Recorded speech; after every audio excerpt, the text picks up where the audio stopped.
자, 이제 7번부터 보겠습니다. 부동산의 개별성 및 인접성의 파생 현상이 아닌 것은, 개별성, 인접성은 개별성이 조금 더 많이 출제가 됐고요. 인접성은 그렇게 많이 출제된 것은 아니에요. 1번의 인접성은 외부 효과로 인해 발생하는 개발 이익에 대한 사회적 환수 논리의 근거가 된다. 자, 이거는 이제 옳은 말인데요. 그 사회적 환수 얘기를 할 때, 개발 이익을 사회적 환수할 때, 그 인접성의 얘기를 합니다. 그게 이제 어떤 지역이 개발이 되면은 요 지역만 땅값이 올라가는 게 아니라 그 주변 지역도 땅값이 올라가게 되죠. 근데 여기서는 보상금을 줄 때 개발 이익을 배제하고 보상금을 줍니다. 그리고 보상금을 주기 때문에 주변 사람들과의 형평성 측면에서 문제가 있을 수 있죠. 그래서 이 주변 지역에서 발생한 개발이익을 환수해야 된다. 이렇게 해서 지금 시행하고 있는 제도가 개발이익 환수에 관한 법률이죠.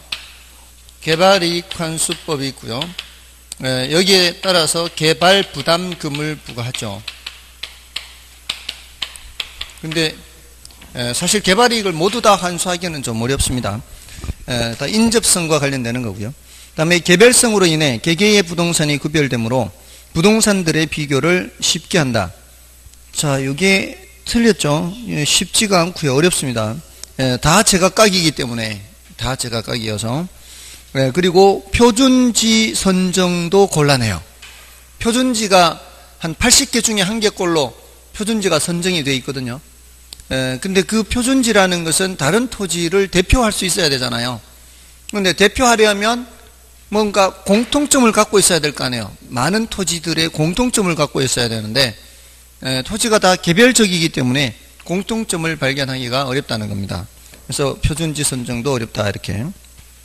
다음에 3번은 인접성은 지역 지구제도의 실시에 있어서 협동적 이용과 어울리지 않는 이용을 구별하는 근거가 된다. 이거는 맞는 말이고요. 다음에 개별성으로 인해 가격의 원칙 중 대체 원칙이 적용되기 어렵다. 그러나 용도의 다양성으로 그것을 완화시킬 수 있다. 그렇죠?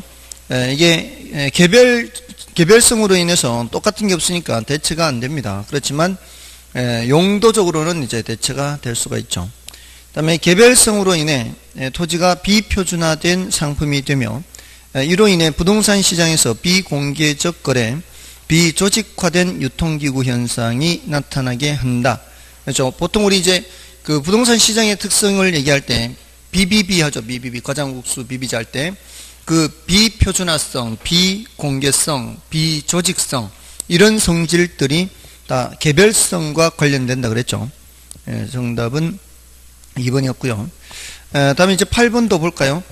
부동산의 특성에 관한 연결이 잘못된 것은, 여기 이제 부동성은 이제 지역 분석의 필요성, 임장 활동 필요, 맞죠? 지역 분석은 현장을, 그 지역의 표준적 이용을 판정하는 거잖아요.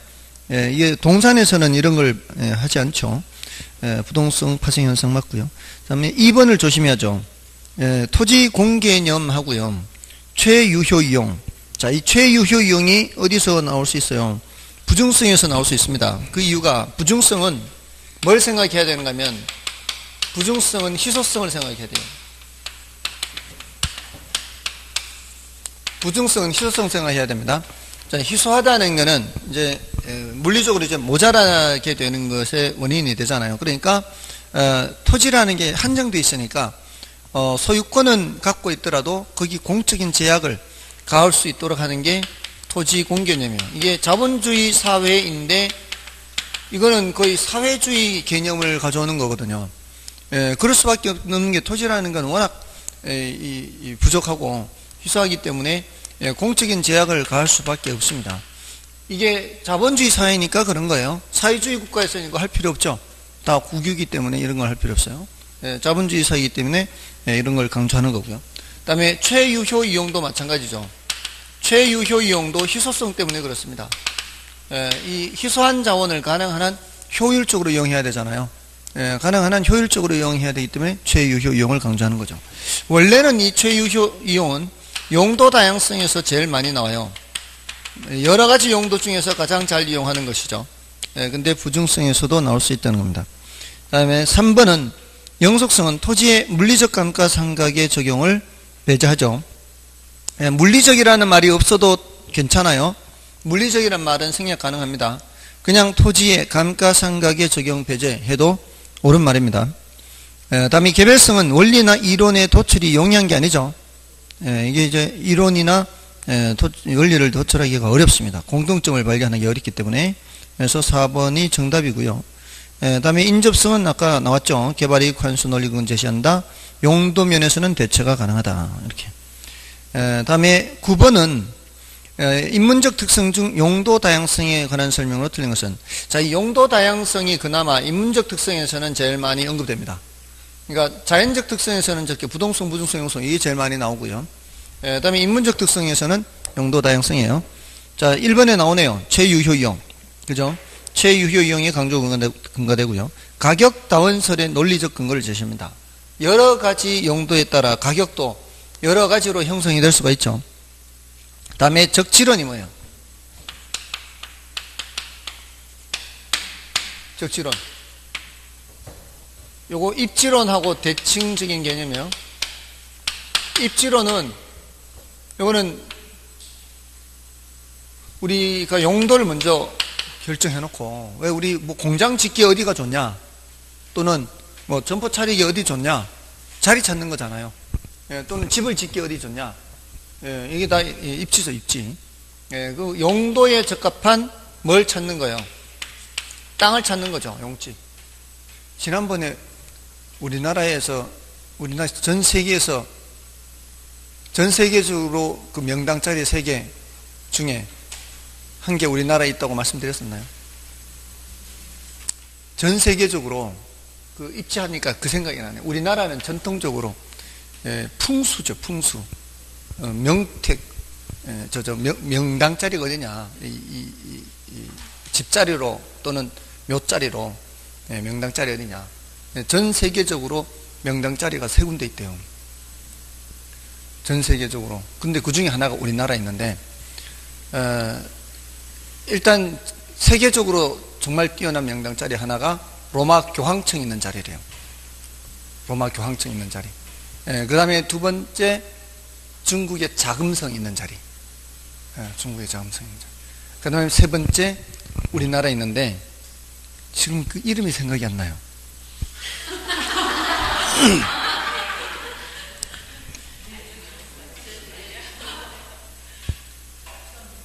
다음에 할게요.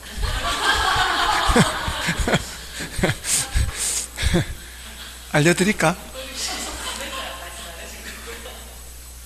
오대산인데, 오대산. 이런 거 잘 받아 적네.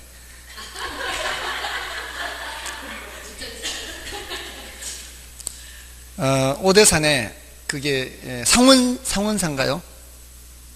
상원사, 오대산 상원사 절, 그 상원사에서 좀 걸어 올라가야 되는데 한 40분은 걸어. 40분 30-40분 정도. 그게 정멸보궁. 적멸보궁.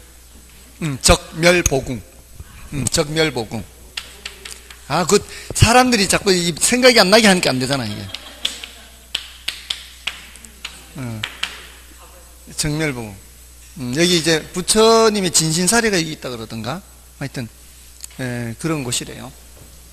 자, 아무튼, 여기가 그 전 세계, 그건 들은 얘기야. 뭐 믿지는 말고요. 제가 연구해서 한다면 모를까. 저도 들은 얘기라서. 아무튼, 그렇게 있는데, 우리나라는 전통적으로 이제 풍수죠, 풍수. 다 입지잖아요, 입지. 우리는 근데 묘자리가 많죠, 묘자리가. 용지. 적합한 땅 찾는 겁니다. 이게 이제 입지론이고, 적지론은 뭐라 그랬어요? 용지가 먼저 있고 거기에 적합한 용도를 찾는 거잖아요. 그러니까 요거는 땅 갖고 있는 사람 하라 그랬잖아요. 저는 고민할 필요 없고 땅 갖고 있는 여러분만 고민하시면 돼요. 그래서 요거는 용도가 다양하니까 고민하는 거예요. 용도가 다양하니까. 용도가 다양하지 않으면은 이 고민할 필요가 없잖아요. 근데 얘는 용도를 정해 땅을 찾아다녀야 될 거 아니에요. 이건 뭐예요? 부동성 때문에 땅을 찾아가야 되는 거죠. 됐나요? 그래서 적지로는 최유효 이용과 고민이 같은 고민이에요. 아시겠죠? 적지론의 고민은 최유효, 용도 다양성, 이 최유효 이용 고민 같은 거예요. 다음에 4번에 자연적 특성인 부동성과 함께 작용하여 시장 가격과 괴리되는 한정 가격 개념을 존재하게 한다. 뭔 소린지 모르겠다. 5번에 부동산의 용도 전환을 통해 토지의 용도적 공급, 경제적 공급, 용도적 공급 같은 말이죠. 경제적 공급을 가능케 한다. 맞죠? 1, 2, 3, 5번은 그래도 덜 어렵잖아요. 적지론을 안다는 전제하에. 적지론을 몰랐으면 3번, 4번 중에 찍으면 되는 거고, 적지론을 알면은 4번이 뭔 소린지 몰라도 찍으면 되는 거고. 됐나요? 이제 뭔 소린지 알게 해야죠. 자, 한정가격이 뭐예요? 한정가격. 이거는 제한된 당사자 사이에서만 합리성이 인정되는 가격이에요. 제가 한정가격 설명드릴 때마다 이런 거 그랬어요.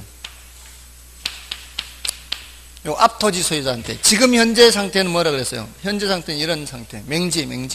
근데 앞토지 소유자한테 요만큼을 사려고 하면 요만큼을 시장가치로 살 수 있다 없다? 시장가치로 살 수 없다.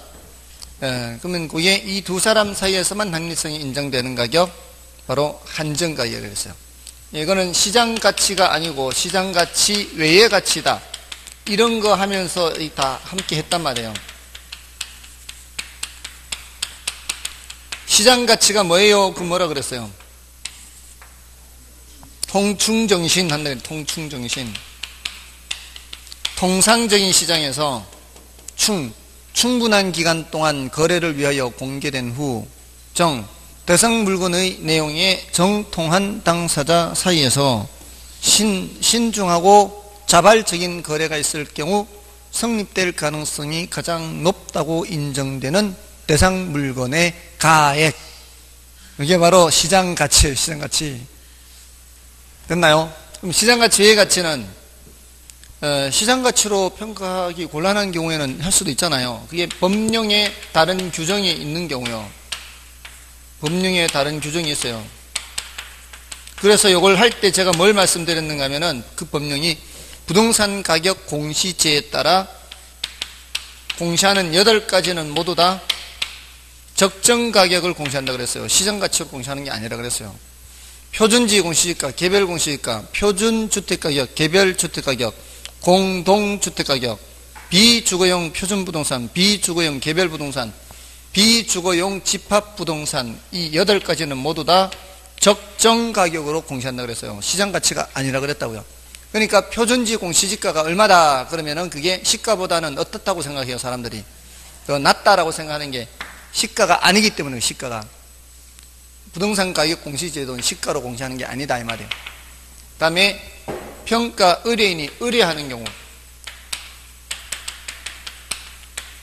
이런 경우란 말이에요. 이런 경우 의뢰를 할 거 아니에요. 이 두 사람 사이에 합의가 안 돼서 이거 좀 평가해 주세요, 감정평가사한테. 그럴 때 시장가치로 평가가 되겠어요, 안 되겠어요? 이게 시장가치 평가 안 되는 거죠. 한정가격, 시장가치 외의 가치로 되는 거죠. 자, 한정가격. 자, 그럼 이 한정가격이 얼마나 되느냐는 것은 이 뒤에 토지가치 증가에 얼마나 기여하느냐에 따라 달라지겠죠. 이 땅값이 결정되는 거는.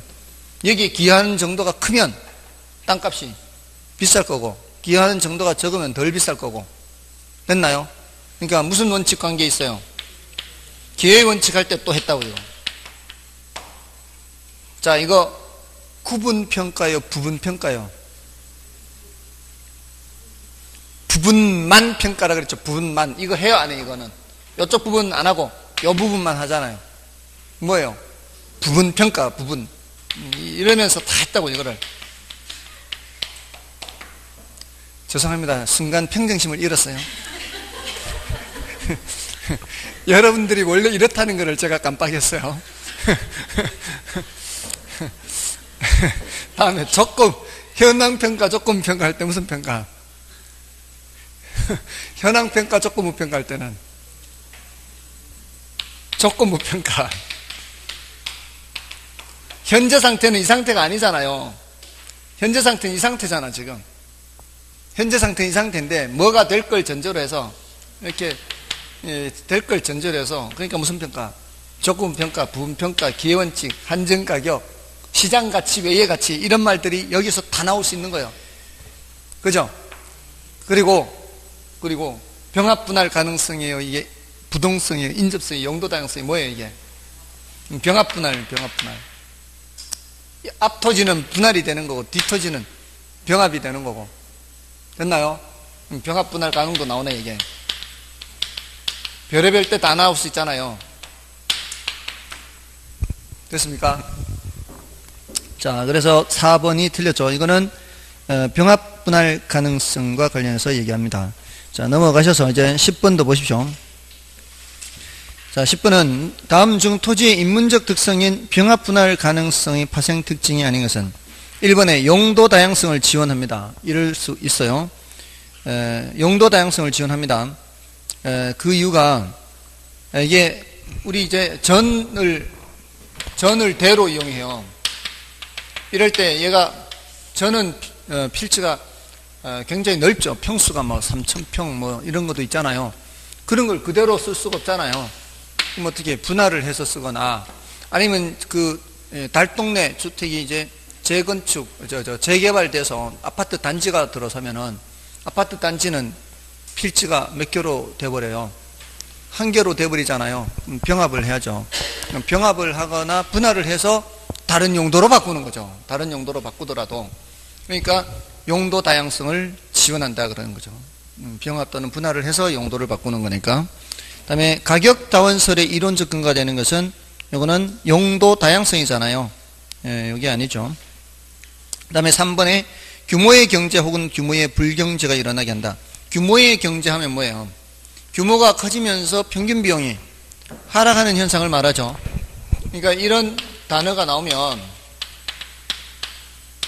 우리가 이제 그냥 그 일반인으로 이렇게 하는 게 아니라 이제 전문가로서 이제 공인중개사 전문가로서 시험 공부를 하는 거잖아요. 그러니까 규모의 경제 그냥 한 귀로 듣고 한 귀로 흘리는 게 아니라 이 내용을 이렇게 생각을 할 수 있도록 해야죠. 규모가 커지면서 뭐가 떨어져요? 평균 비용이 떨어지잖아요.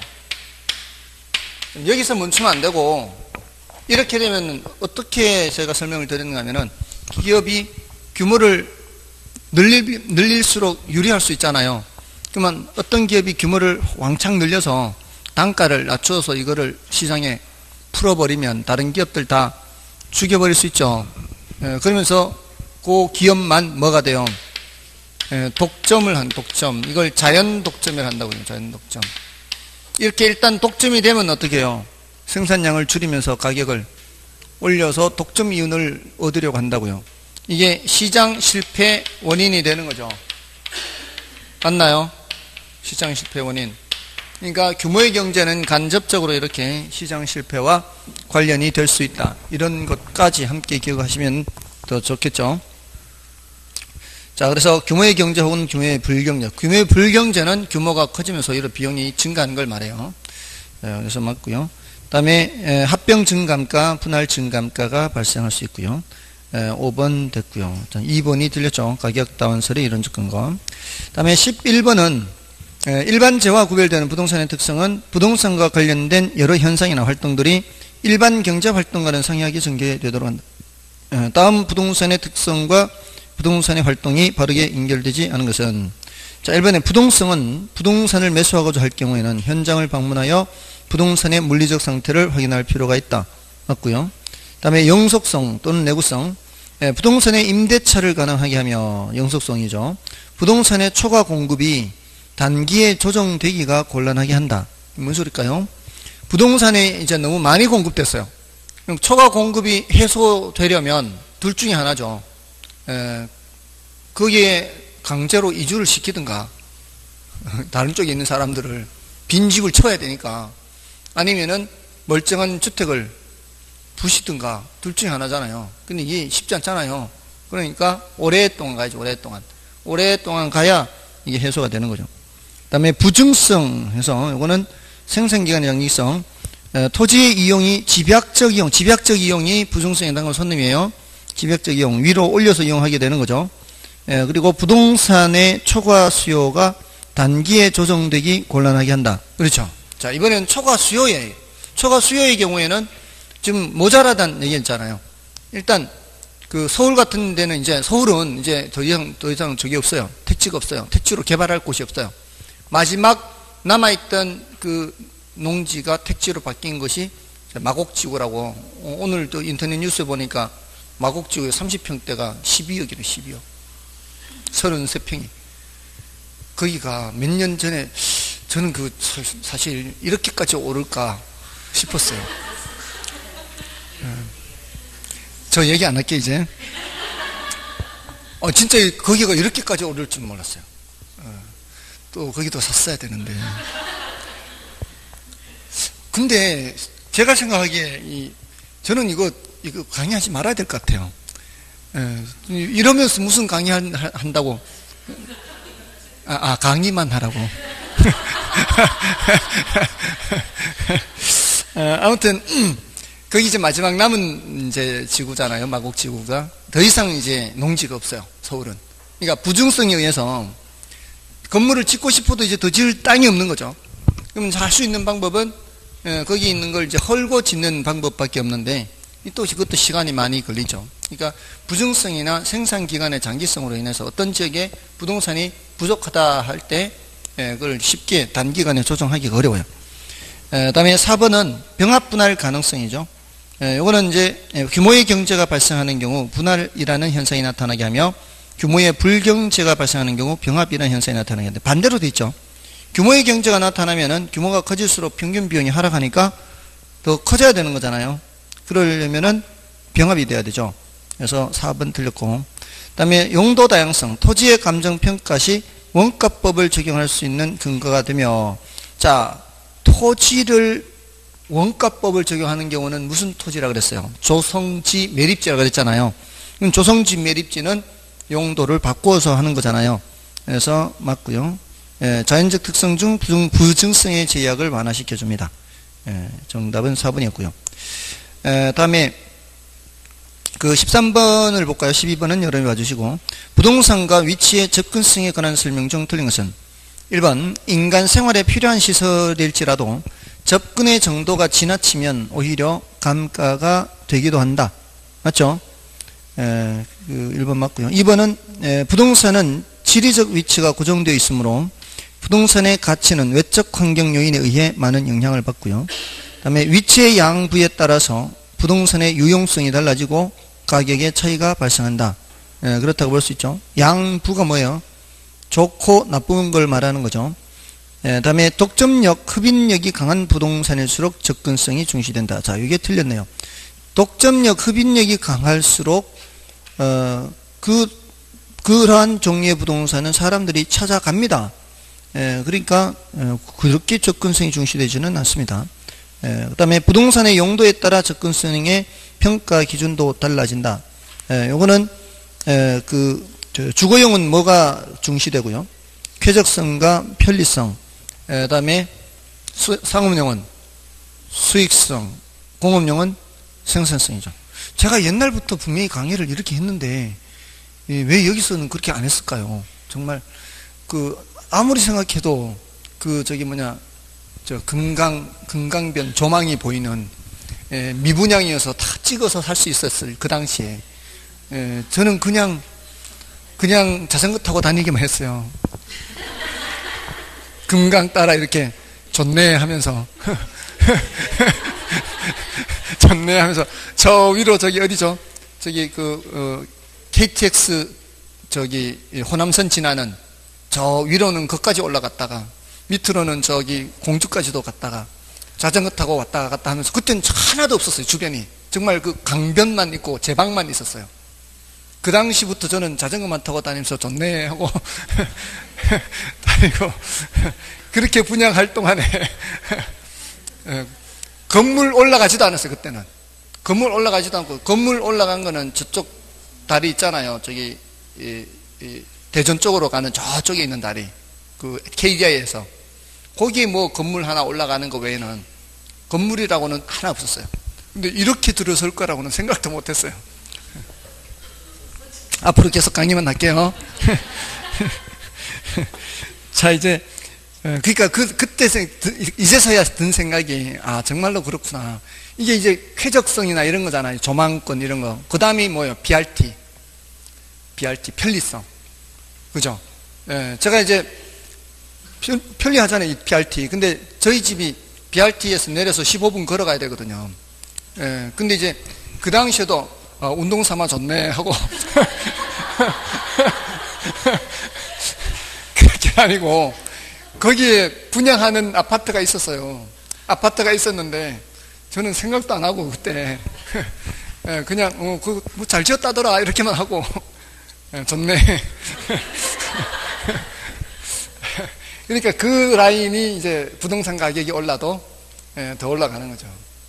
당연히 거기 이제 충남대 병원도 생기고 이렇게 그 나하고는 관계없고. 자, 아무튼 그렇습니다. 쾌적성, 편리성. 그러니까 잘 알아두시라고요. 쾌적성, 편리성. 어디서 집을 구해도 그런 거 생각하면서 구하라고요. 저는 못해도 제자는 잘해야 될 거 아니에요. 스승은 바람풍 해도 제자는 바람풍을 해야 된다고. 아시겠죠? 쾌적성, 편리성, 쾌적성, 편리성. 그 다음에 14번. 요거는 이제 14번, 15번은 이제 그 공간성에 대한 건데요. 사실 13번부터 16번까지가 속성이에요. 그러니까 부동산 속성은 중요도는 좀 낮습니다. 최근 10년간은 부동산 속성에서 출제되지는 않았어요. 그래서 중요도는 좀 낮기는 한데 9회부터 18회까지 9회부터 28회까지 요때는 속성에서 한 문제도 안 나왔어요. 근데 요때는 속성에서 3문제인가 4문제 나왔거든요. 9회부터 18회까지는. 그러니까 너무 오랫동안 너무 안 나온 거잖아요. 그러니까 좀 주의를 할 필요가 있다 이 생각이 드는 거예요. 너무 오랫동안 너무 안 나오니까. 근데 그 중에 13번은 위치성이고 14번, 15번은 공간성이에요. 그래서 그 14번, 15번이 조금은 더 중요하다고 볼 수 있어요. 그래서 14번, 15번을 좀 보겠습니다. 부동산학의 관점에서 토지 소유권을 입체적으로 파악하는 경우 그 공간적 범위에 관한 설명 중 틀린 것은 1번에 토지 소유권이 정당한 이익이 미치는 범위 내에서 상하에 미친다고 하는 민법 212조의 규정은 추상적 개념으로서 시대나 장소에 따라 구체적 범위가 달라질 수 있는 개념이다. 맞죠? 이거는 추상적이죠. 그 정당한 이익이라는 게 과연 어디까지가 정당한 이익이 미치느냐. 그건 추상적이죠. 그래서 시대나 장소에 따라 범위가 달라질 수 있고요. 최종적으로는 어디서 판단하기도 해요? 최종적으로는 법원에서 판단하기도 합니다. 다음에 부동산의 가치를 공간으로부터 창출되는 기대이익의 현재 가치로 한다면 이는 부동산을 물리적, 경제적, 법률적, 재측면의 복합적 측면에서 파악한 것이다. 맞죠? 어느 한쪽에서만 보는 거 아니에요. 왜냐하면 우리 그 공중공간, 수평공간, 지하공간 또는 지중공간 이렇게 하잖아요. 이런 건 물리적인 측면에서 살펴보는 거지만 여기서 끝나는 게 아니죠. 여기서 끝나지 않고 여기는 공중권을 보고요. 여기는 지표권을 보고 여기는 지하권을 보잖아요.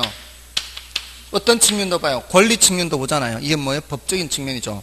그러니까 우리 상업지역, 주거지역 할 때 상업지역은 상하로 이용할 수 있는 범위가 높잖아요. 근데 주거지역은 좀 더 좁아지잖아요. 이 권리가 미치는 범위가 다르다고요. 그래서 그 서울 지하철 공사하는 경우 이렇게 그 한계 심도라는 그 깊이도 상업용이 제일 깊어서 중심 상업지역은 40m까지 인정을 해줘요. 개인의 권리를. 근데 제일 얕은 데는 20m밖에 안 돼, 반밖에 안 돼요. 그러니까 이게 어느 지역이냐에 따라 이게 상하로 이용할 수 있는 범위가 다르다고요. 또 상업지역은 용적률이 높잖아요. 상업지역 용적률 제일 높은 게 몇 퍼센트? 1500인가요? 그러니까 이제 주거지역은 용적률이 몇 프로까지죠? 500이 제일 높나요? 500까지 범위 내에서 그렇게 또 조례로 또 정하잖아요. 그러니까 상하로 이용할 수 있는 범위가 다른 만큼 땅 가격, 토지 가격도 달라지는 거죠. 상업지역이 뭐 3배에서 뭐 7배까지도 차이가 나지 않습니까? 이게 이제 다 그만큼 권리가 다르기 때문에. 그러니까 위로도 보고 아래로도 보고, 그러니까 물리적으로 보면은 다 이렇게 보고, 또 권리가 어디까지 인정되느냐, 이게 어느 지역이냐에 따라 되는. 그러니까 복합적으로 다 살펴봐야 그런 토지 가치가 나온다는 거죠. 다음에 그 공중공간과 수평공간 및 지중공간을 삼천공간 또는 입체공간이라 하기도 하고요. 다음에 토지의 지하에 관한 권리 하나인 광업권은 토지 소유자의 권리로 인정된다. 우리나라는 인정이 안 돼요. 그러니까 광업권이 지하에 관한 권리라고 할 수는 있지만 이게 모든 나라가 다 이걸 권리로 인정해 주는 것은 아니고요. 우리나라 같은 경우에는 지하 자원이 워낙 이제 부족하잖아요. 그래서 개인의 권리로 인정을 해주지 않습니다. 개인의 권리로 인정해 주는 경우도 있고 이 나라에 따라서 그렇지 않기도 합니다. 우리나라는 인정되지 않고 4번 틀렸죠. 다음에 공간으로서의 토지는 지표뿐만 아니라 지하와 공중을 포함하는 입체공간 맞고요. 다음에 15번은 이것도 틀린 건데요. 지하수는 토지의 구성 부분이지만 지하수를 이용하는 권리는 토지 소유권의 내용에 포함되지 않는다. 지하수는 포함되죠. 지하 매장 광물은 포함이 안 되지 않죠. 지하수는 됩니다. 그래서 1번 틀렸고요. 또 지하 또는 지상의 공간은 상하의 범위를 정하여 건물 기타 공작물을 소유하기 위한 지상권의 목적으로 할 수 있다. 가능하죠. 자, 요거는 어떤 규정인가요? 요거는 구분지상권 규정입니다. 구분지상권이에요. 구분지상권에 지금 뭐도 들어가 있어요? 지하도 들어가 있죠. 지하 또는 지상의 공간 모두 다 구분지상권 설정할 수가 있습니다. 그래서 지하철 지날 때 지하철이 예를 들어 중심상업지역으로는 40m까지 인정이 되는데 그 위로 이렇게 침범을 해버리면은 그때는 구분지상권을 설정해서 사용료를 지급해야 되는 거죠. 다음에 3번은 우리나라 민법에서는 구분지상권 및 구분소유권 규정을 도입하여 입체공간에 대한 재산권에 대해서도 보장 규정을 두고 있죠. 맞고요. 다음에 공중공간도 지표권이나 지하권과 마찬가지로 획지로 분할할 수가 있으며 공중권은 임대차나 지역권의 목적이 될 수 있다. 요거 가능한 얘기죠. 왜 입간판 같은 거 있잖아요. 그 이제 공중공간에 이렇게 물론 공중공간을 이용을 하기 위해서는 요거 이제 기둥을 세워야 되죠. 기둥 세울 수 있는 권리를 당연히 줘야 되죠. 기둥을 세우고 이제 위에다가 뭐 광고판을 뭐 이용한다 그러면 이렇게 할 수도 있고요. 그렇게 할 수 있습니다. 다음에 5번에 입체 공간으로서의 부동산은 그 속성을 파악할 때 법경기 측면 즉 복합 개념에 따라 파악해야 됩니다. 지금 계속 복합 개념 해야 되죠. 어느 한쪽 측면 보면 안 되고요. 다음에 16번은 뭐 종류가 더 낮으니까 여러분이 보시되 그 다만 이제 현장 자원이란 단어만 좀 설명드릴게요.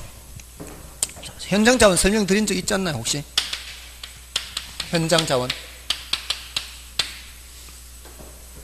자원이란 단어는 인간의 욕망 충족의 대상이 될 때 쓰는 말이에요.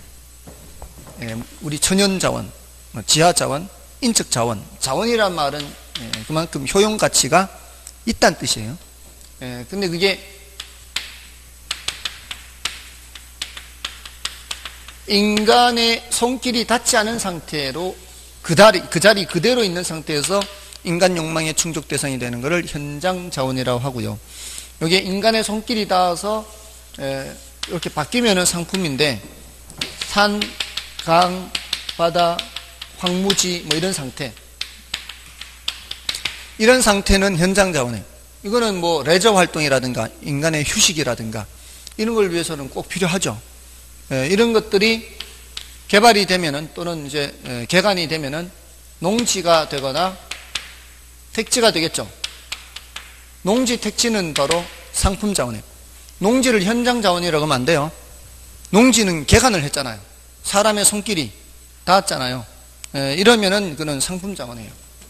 근데 이제 일단 한번 이쪽으로 가버리면 다시 회복하기가 좀 어렵죠. 물론 인위적으로 회복하기도 해요. 지리산 무슨 마을은 이렇게 정부에서 수용을 해서 거기를 이제 조림하고 해서 다시 이제 회복시키는 거예요. 그런 동네 있어요. 지리산에. 그걸 다 이제 수용을 해가지고. 예? 무슨 마을? 와운 마을이에요. 아, 와운 마을. 구름이 누워있다. 이름 이쁘네요. 예, 그 마을을 다 이렇게 다시 복원을 해, 복원. 자연 복원. 예, 근데 이제 어렵죠, 그게 사실. 그러니까 여기서 이쪽으로 가기는 쉬운데 돌아오기는 어렵잖아요. 그래서 이거를 또 비가역성이라 그래요, 비가역성. 그리고 가기만 하고 돌아오기가 어려우니까 희소성이 점점 어떻게 해요? 희소성이 점점 증가하죠. 이런 자원에 대한 희소성이 점점 증가해요. 그리고 또 역으로 사람의 소득 수준이 높아질수록 이런 데 대한 소비 지출이 더 빨라지죠. 그래서 이걸 소득 탄력적이라고, 소득 탄력적. 소득 탄력적이라는 얘기는 소득 탄력성이 1보다 크다는 얘기예요. 소득 탄력성이 1보다 크다는 거는 그거는 사치제라는 뜻이에요. 사치제. 이런 거 찾는 건 사실 사치다 이 말이죠. 사치. 맞죠? 먹고 살기 힘들 때는 못 가잖아 이런데. 먹고 살기 힘들 때 못 가잖아요. 근데 먹고 살만 하니까 가는 거죠. 고등학교 때 우리도 피서 갑시다 했다가 터질 뻔했어요. 먹고 살기 힘든데 어딜. 그리고 우리가 사는 곳이 현장이었죠. 사는 곳이 현장이었어요. 좀 걸어가면은 내과에 가서 그냥 하고 뭐 이렇게. 아무튼 그런 게 현장 자원이에요. 단어 뜻만 좀 체크하면 되겠습니다. 자, 넘어가시면 이제 주요 기출 문제도 보시면은 이제 어떤 식으로 출제된지 좀 볼까요? 그 18번, 19번 보세요. 자, 18번은 토지 특성에 관한 설명으로 틀린 것은 했는데 이게 영속성으로 인해 원칙적으로 감가상각이 적용되지 않는다. 이게 물리적이라는 말 없잖아요. 물리적이라는 말이 없어도 그는 물리적 감가란 의미예요. 그 다음에 부동성으로 인해 부동산 활동이 국지, 자, 국지 단골손님이고, 부정성으로 인해 집약적이다 단골손님이고, 개별성으로 인해 부의 외부라고 했나요? 아까 부의 외부, 이런 외부 효과는 부동성하고 인접성이라 그랬죠. 그 다음에 이용 주체의 목적에 따라 인위적으로 분할 또는 합병하여 이용할 수 있다. 이거는 이제 인문적 특성이니까 가능한 얘기고요. 4번이 정답이에요. 그 다음에 19번은 부동산을 공간 개념으로 인식할 때 이에 대한 설명 중 틀린 것은 1번에 입체 공간으로서의 부동산은 법률적 개념, 경제적 개념인 동시에 기술적 개념이기도 하다. 그죠? 복합 개념으로 봐야 되죠. 그 다음에 지하 또는 지상의 공간은 상하의 범위를 정하여 건물 기타 공작물을 소유하기 위한 지상권 우정. 이거 아까 뭐라 그랬죠? 이게 구분 지상권이라고 그랬죠. 그 다음에 3번에 상부 미이용 공간에 직접 시설을 건축하여 이용함이 부적당한 경우 상부 미이용 공간에 상응하는 용적률의 개발권 등을 인근 토지로 양도해서 이용하도록 하는 게 뭐예요? 이게 개발권 양도제잖아요. 근데 공중임대차제도 틀렸죠. 다음에 4번의 공중공간은 주택, 빌딩, 기타 공중을 향하여 연장되는 공간으로서 일정한 높이에 한한다. 자, 요거요. 공중공간은 하고 건너뛰어서 일정한 높이에 한한다. 요렇게만 읽어보세요. 공중공간은 일정한 높이에 한한다. 자, 이거 밖에 가서 다른 사람한테 얘기하면 맞다 그러겠어요? 틀리다 그러겠어요? 틀리다 그러겠죠? 근데 지금 우리는 부동산학에서는 이 말이에요. 부동산학에서는 물리적으로만 보면 안 되고 이렇게 법적인 측면이나 경제적인 측면을 동시에 봐야 돼요. 그러니까 그렇게 주택이나 빌딩, 기타 공중을 향하여 연장되는 공간이긴 해도 무한정 인정되는 것은 아니다. 이렇게 해서 부동산학에서는 이걸 옳은 표현으로 봐야 된다고요. 아시겠죠? 다 이게 복합 개념으로 보기 때문에 옳은 표현이다 이 말이에요. 물리적인 측면에서만 놓고 보면은 틀린 표현이지만 법적이나 경제적인 측면도 함께 봐야 되는 거죠. 그 다음에 지하 공간은 경제적 이용이 가능한 범위 내에서 지표면 하부에 자연적으로 형성되었거나 인위적으로 조성한 일정 규모의 공간 자원으로서 이 공간 자원 내에 일정 목적의 시설이 첨가된 경우가 지하시설 또는 지하시설 공간이다. 그건 뭐 개념 정도고요. 요 정도고요. 자, 이제 경제론을 들어가는데 수요 공급이에요.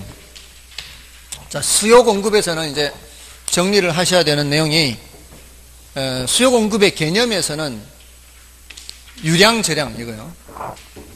수요 공급의 개념에서 유량, 저량, 요거를 이제 정리를 하셔야 돼요. 요거는 일정 기간을 전제로, 요거는 일정 시점을 전제로. 우리는 원칙적으로 이렇게 하고 예외적으로 저량을 합니다.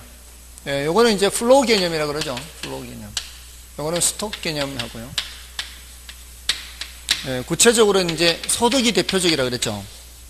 소득은 뭐 월 얼마다, 연 얼마다, 이걸 얘기를 안 하면은 이제 그 크기를 파악을 할 수가 없죠. 그리고 소득과 유산, 수입이 되는 거는 전부 다 뭐예요? 유량 개념이에요. 그리고 이게 근로소득뿐만이 아니라 뭐 임대료 수입, 이자 수입, 수입이 되는 게 다 받는 쪽에서는 수입이지만 주는 쪽에서는 지출이잖아요. 비용이고. 그러니까 이게 전부 다 무슨 개념이라는 얘기예요? 다 유량 개념이라는 얘기예요. 소득, 수입, 비용 이런 것들이 다 유량 개념. 이 저량 개념의 대표적인 것은 재고라 그랬죠. 재고. 있는 양. 창고에 있는 양이잖아요. 있을 재 창고고, 이게 창고에 있는 양. 근데 그게 자산이 대표적이라 그랬죠. 자산은 부채 더하기 자본이라고 했고요. 이런 거 전부 다 무슨 개념이라는 얘기예요? 다 저량 개념이라는 얘기죠. 그리고 우리 부동산 쪽에 오면은 이제 중고주택 재고량, 기존주택이죠. 아까도 말씀드렸잖아요. 그 이미 지어져서 지금 현재 있는 양, 영속성에서 했잖아요. 작년에 지어놓은 것도 지금 있고, 재작년에 지어놓은 것도 있고, 효용이 지속기간이 기니까 이렇게 저량으로 이렇게 1600만 채 있다 이렇게. 신규 주택 공급량은 이제 유량으로 가는 거고요. 자, 요거 이제 구별을 해야 돼요. 2년에 한 번 정도 출제되는 그런 주제예요. 그러니까 10년간 한 5번. 작년에 안 나왔어요. 원래 반드시 나온다는 얘기는 아니죠. 확률이 2분의 1이란 뜻이지. 작년에 안 나왔다 원래 반드시 나온 거 아니죠. 자녀분이 몇이에요? 자녀가? 하나예요? 지금 아들이에요, 딸이에요? 딸. 둘째 나면 아들 낳을까요? 그러니까 이게 확률일 뿐이에요, 확률일 뿐이에요. 그러니까 확률이라는 게 참 재미있어요. 이게 탁구공이 10개 있는데 그 중에 하나가 당첨이에요. 9개는 꽝이에요. 뽑았어요. 꽝 나왔어요. 다시 집어넣고 뽑았어요. 또 꽝이에요. 다시 집어넣고 9번 꽝이에요. 10번째 뽑으면 반드시 뽑힐까요? 10번째 뽑아도 확률은 10분의 1이라는 거죠.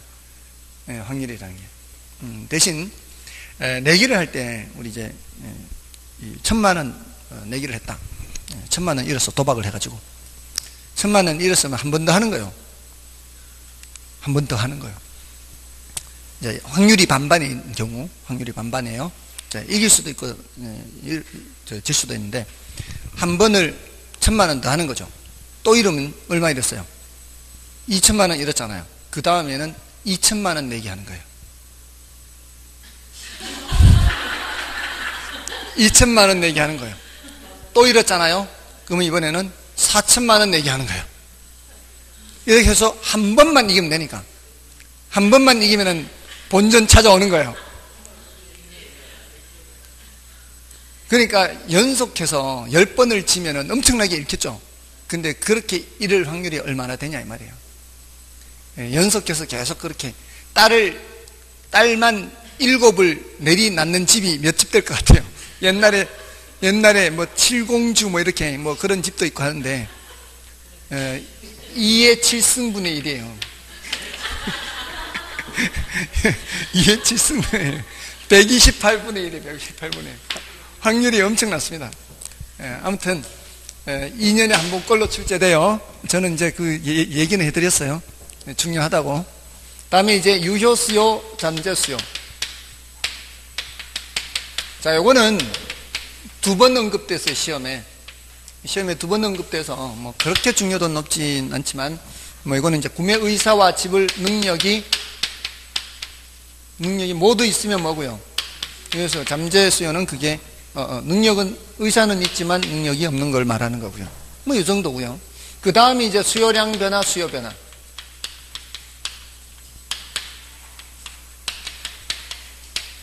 공급량 변화, 공급 변화. 이제 이걸 이제 체크를 해야 돼요.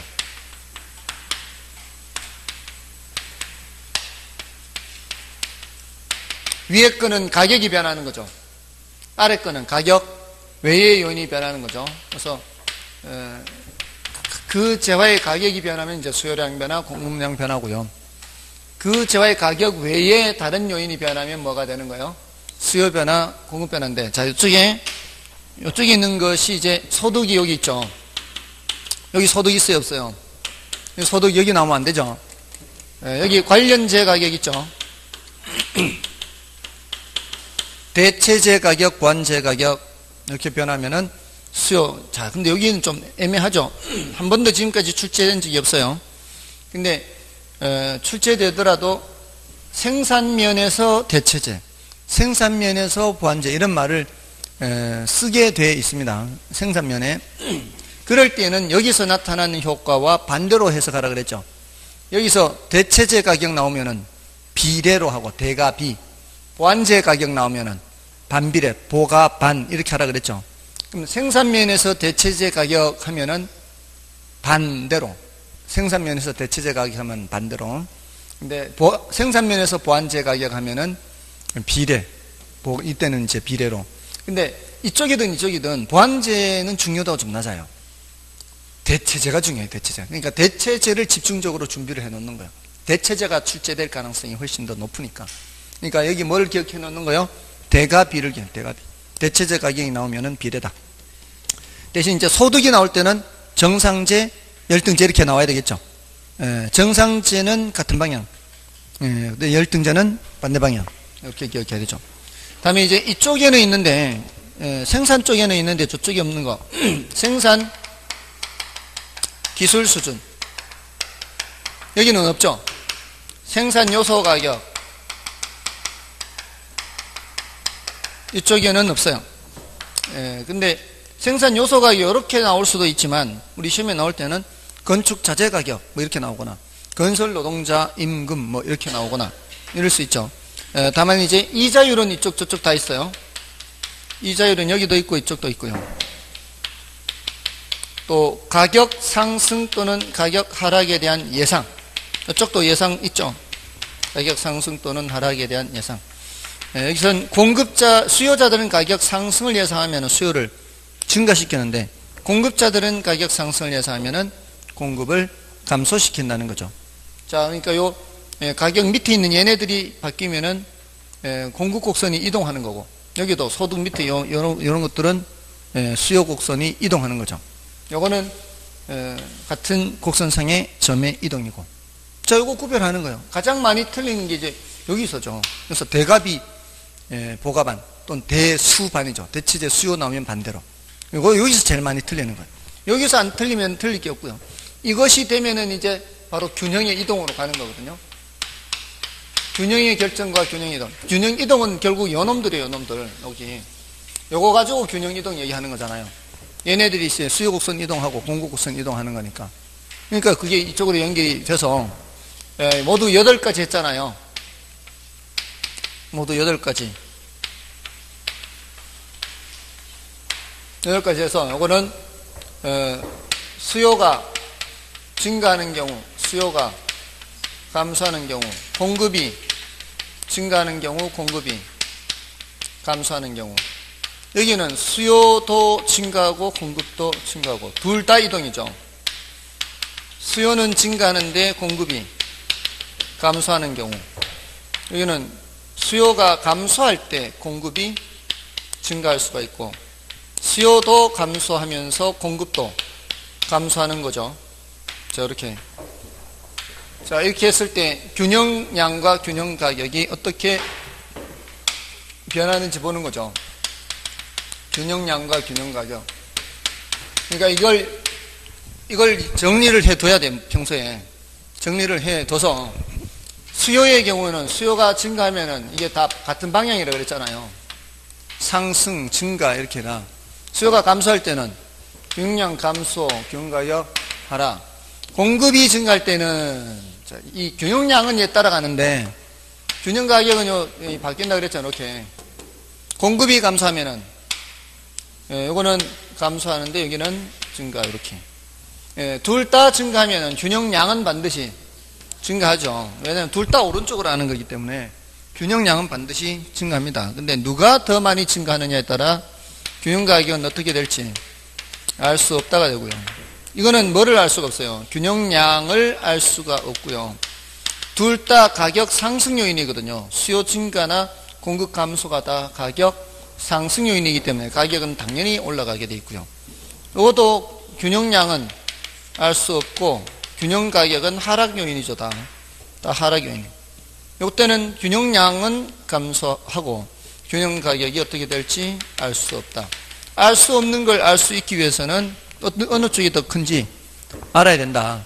그러니까 더 큰 쪽을 알려주면 작은 쪽 지우고 큰 쪽만 보고 공급 증가로 가서 보면 되죠. 공급 증가면 여기가 가격이 하락한다 이렇게 되는 거예요.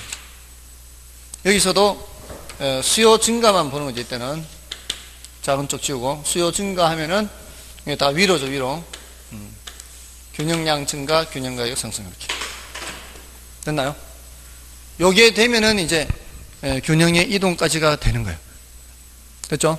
문제 풀이는 좀 쉬고 하겠습니다.